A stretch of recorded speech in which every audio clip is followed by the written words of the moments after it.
One man in the field of 43, though, is still in Sydney with his feet up. But he was there to see off the rest of the first stage of the 1,100-kilometre chase to Melbourne. For most of the runners, this morning was the culmination of almost non-stop training and preparation for Australia's top ultramarathon event. As they were presented to the big crowd minutes before the start, few admitted to pre-race nerves. No, not nerves at all. No problem today. Oh, I feel very well. It'll be good just to get things underway now. I think I'll run very well, yes. Can you win it? I think I can, yes. Greek Yanos Kouros was there only as a spectator after accepting a 12-hour handicap in this year's event. And to the chant of the spectators, the 1988 Westfield Ultramarathon was set on its way by Parramatta Mayor Ron Hyam. 5, 4, 3, 2, 1. They're off for the Westfield Run 1988. For the first time this year, the event has cut-off points. If runners don't reach those points in time, they'll be automatically eliminated. The first runners are expected in Goulburn at about 4 o'clock tomorrow morning. Those who don't make it by 3 o'clock tomorrow afternoon are out of the event. But while 42 of the runners are now well on their way, the hot favourite, the Greek streak Yanos Kouros, will leave from this point at 11 o'clock tonight. He's expected to catch the field and reach the front runners by the Snowy Mountains. Russ Street, Eyewitness News. Australia's top sports car Canberra late this afternoon. The pair have been swapping the lead throughout the night. Meanwhile, Greek runner Yanos Kouros is making good progress despite starting 12 hours behind the field. Kouros is near Mittagong, and as you can hear his Greek music in the background, and should pass his first rival later this morning.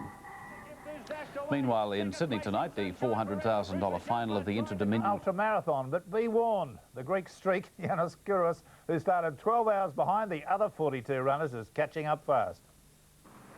Before Yanos Kouros entered the field, the race was a very open affair. Dujon Miravale, who won the event the year Kouros didn't compete in 1986, and New Zealander Dick Tout, who ran third last year, battled for the lead during the first stage of the race between Parramatta and Goulburn. By the time they reached Goulburn in the early hours of this morning, it was Dick Tout in front. But by the time they'd completed stage one, Kouros, the man everyone believed will still win the race this year, was being farewelled by his countrymen at Westfield Parramatta. But once the razzmatazz was over, Parramatta footballer Peter Sterling sent Kouros away on the 1,100 gruelling kilometres. Kouros has a mammoth task to catch the field, but has already made a big impact, catching many of the back runners, and is already south of Goulburn. But the race is taking its toll, with many runners really starting to feel the pinch. We can make Goulburn now. That'll be the... Well, we can work it all out from there. Oh, pretty whacked. Can't cope with this heat. But it was an unhappy day for Dallas Earsman shortly after he was forced to retire. Veteran Tony Rafferty is another withdrawal. Late this afternoon, Dick Tout was the first into Canberra, maintaining his lead over Miravale, but the heat had taken its toll. Yes, oh, we thought we'd be about 9 miles ahead from what we are, but it's got pretty hot out there. So while the leaders in this race are now well on their way to Cooma, the big question now being asked is when Yanos Kouros will reach the leading bunch. That's expected to happen early on Monday morning around the Victorian town of Orbost. On the Canberra to Cooma Road, Russ Street, Eyewitness News. Well, it's a big weekend in racing with the Golden Slipper. At 11 a.m. when 42 runners answered the gun at Parramatta. As he did last year, Dick Tout from New Zealand set the early pace. By the time Yanos Kouros started, 12 hours behind the rest of the field, New Zealand's Dick Tout had established a lead of around 100 kilometres. Now, with the main field into its third day, Kouros has relentlessly passed runner after runner and is into 5th place. One of the early casualties was the veteran ultra-runner Tony Rafferty, who succumbed to an ankle injury. He summed up the attitude of most runners to Yanos Kouros. He's the greatest in history and has proved it, and he's like a Beethoven, you know, one come up every, 500 years, and Yanos Kouros happens to come up when we're running. Kouros is slightly behind his 1987 time schedule and is clearly hampered by a knee injury for which he was operated on late last year. But as always, he's moving ahead relentlessly. So, with the leaders heading towards the New South Wales-Victorian border, it's New Zealand's Dick Tout first, followed by Yugoslav Dusan Maravali, then Rooney Larson from Sweden, then the leading Australian Brian Smith from Victoria, and then the relentless Yanis Kouros in 5th place and closing. OK, there's also a rugby league match being played in Sydney today. That's Cronulla and Gold Coast. The score now there. Dick Tout had forgotten the meaning of pain. We're feeling quite good today. Behind him, a stream of runners, including the champion Yanis Kouros. Conceding the field 12 hours head start, the Golden Greek had powered through kilometre after torturous kilometre without rest, leaving most other runners in his wake. His legs were still pumping rhythmically, the look on his face, steely determination. 1986 winner Dusan Maravale has dogged the leader Tout all the way, but the hills took their toll, his stride noticeably shortening.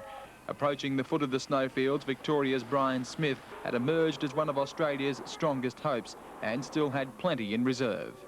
How you feeling, mate? Oh, not too bad.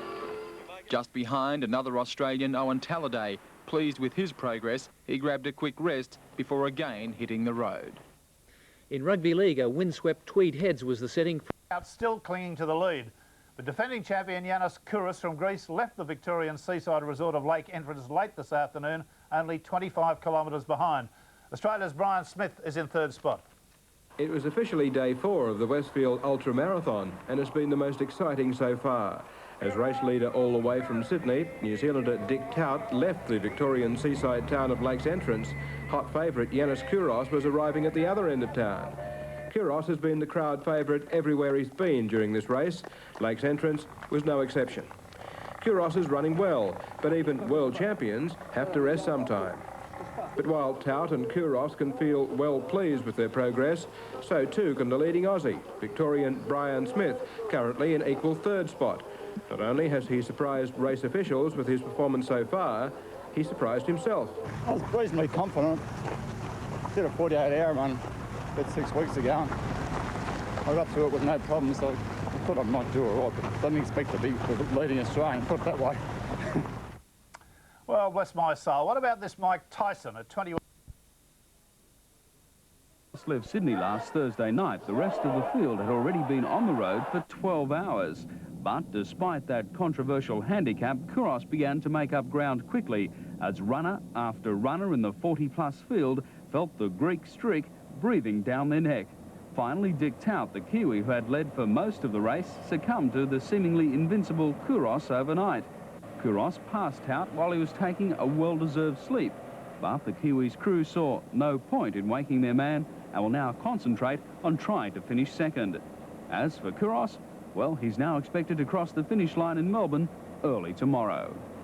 And all that with a little over 4 hours sleep since he took off from Sydney. The world's biggest maxi yacht, Sovereign, is expected to take line honours this. Kouros will reach Melbourne around midday tomorrow after overtaking the race leader, the New Zealander Dick Tout, in the early hours of this morning. It was ironic that the man who's led this race all the way from Sydney, Dick Tout, was off the road taking a break when Yanis Kouros passed his position to take over the #1 spot. Everyone who's followed this race for its duration so far believed Kouros would win, but the effort put in by the New Zealander this year has been superb. Tout, now showing the strain and pain of such a long race, believes Kouros is beatable. It's beatable in the shorter races, I know that, but in the long ones, no one's beaten him yet. And the surprise runner of the 1988 Westfield Ultramarathon remains Victorian Brian Smith, also feeling the effects of this race. But although he's the leading Australian, he still thinks he could improve his position before the race ends at Westfield Doncaster. The leading woman in the field, Eleanor Adams, is still running well. She's currently in 13th spot and could also improve before she makes it to the finish line. Russ Street, Eyewitness News. Oh, the pain of it all, the pain. The Sydney Hobart Yacht... The mainly Greek crowd stood waving, then gave way to their emotions as they mobbed the man dubbed the Greek Streak.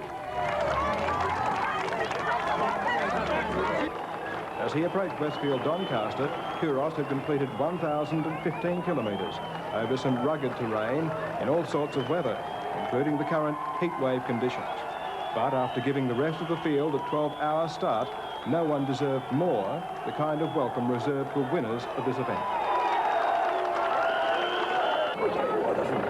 I can't speak, sorry. Voice is gone. Kouros, is it harder this year than last year? Because of the way, never running weather like this. This morning I was sick, I was dead. New Zealander Dick Tout, who led the race right up until the final stages, is already on the outskirts of the city and will come in second after a great duel with the Greek champion. Tout is expected to arrive here at Westfield Doncaster about 2.5 hours after Kouros, but the other runners will be arriving right up until the cut-off time of this event, 11 o'clock Friday night. At Westfield Doncaster, Russ Street, Eyewitness News. And after the break. Suffered an ankle injury and late today underwent surgery. It was a freak accident that happened in darkness early this morning just outside Traralgon. After pounding out 855 kilometres, she stopped abruptly for a break and her support vehicle ran her down, pinning her right heel under the front wheel. There were no broken bones, but she was transferred to the Alfred Hospital for a skin graft this afternoon. The star of the race, Yannis Kouros, took it easy today, signing autographs. The Greek gods cleaned up the field 3 years in a row and has decided to throw in the towel. It's a very hard race. It's no good for health. Laryngitis, aching joints and blisters on his feet tell the tale of 1,016 gruelling kilometres, which Kouros ran in just 5 days, 19 hours and 14 minutes. But the unsung hero of the race is 37-year-old Aussie battler Kevin Mansell, who'll keep the spirit of the race alive for years to come. He's an alcoholic, he comes from a broken home, he's a bachelor and makes do living in a caravan. Today he crossed the finish line 7th. Would I turn around and run back? Number one next year, huh? No, bloody way. 3 years ago, he met Mark Gladwell at Alcoholics Anonymous. Together, they decided to run instead of drink, and last year took on the big race, bringing up the rear of the field. But this year, Kevin's outrun number one marathon runners from Canada, the UK and the States. Friend Mark is yet to finish, and like a true mate, Kevin won't let him down. I'm going to try to borrow a vehicle or something, but I'm going out tomorrow to home. And an ocean monster was sighted off New Zealand today, and it has the Americans worried. By Yannis Kouros has seen more than half the field pull out, with others struggling to make it to the finish line. Greek Yannis Kouros ran this year's Westfield Ultramarathon in 5 days, 19 hours and 14 minutes, despite starting 12 hours behind the rest of the field. 43 competitors took part. Of that number, only about half couldn't finish. And that really is remarkable, considering the competitors took on some extremely inhospitable country. But no one travelled less than 170 kilometres before being forced to pull out. Blisters accounted for the oldest competitor this year, 60-year-old Dallas Earsman from the New South Wales city of Tamworth. Torn leg muscles forced out 50-year-old Graham Firkin from Sydney. The first time when it really got sore, we went for about another 80 kilometres, which is about 50 miles, and I thought it'd get better and it wouldn't, and finally we had to call the doctor and he diagnosed what was wrong with it. There were many cases in the race of people who entered knowing they had absolutely no chance of winning. Competitors like Salvation Army officer Terry Cox, who did it all for charity. We're doing it to raise money for sudden infant death research. I don't get nothing, it's all for the foundation. Cox eventually had to pull out of the race after completing over 940 kilometres. But despite the pain and immense effort just to keep going, he believes it was truly worthwhile. You know, it's wonderful what God can do. And it's a witness. It's a witness. There were many stories like Terry Cox in this year's Ultramarathon, stories of people who ran their own races and won. Russ Street, Eyewitness News. An Adelaide woman has beaten off the first ever challenge by a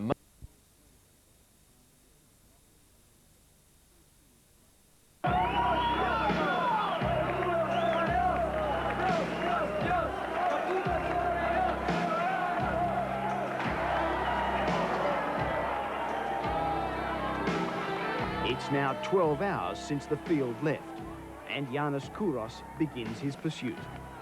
He's giving the front-runners, Dusan Maravali and Dick Tout, a lead of 140 kilometres.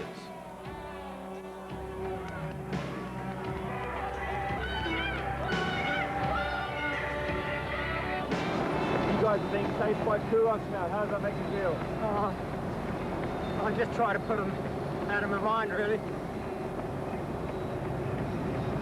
Concentrate on the race.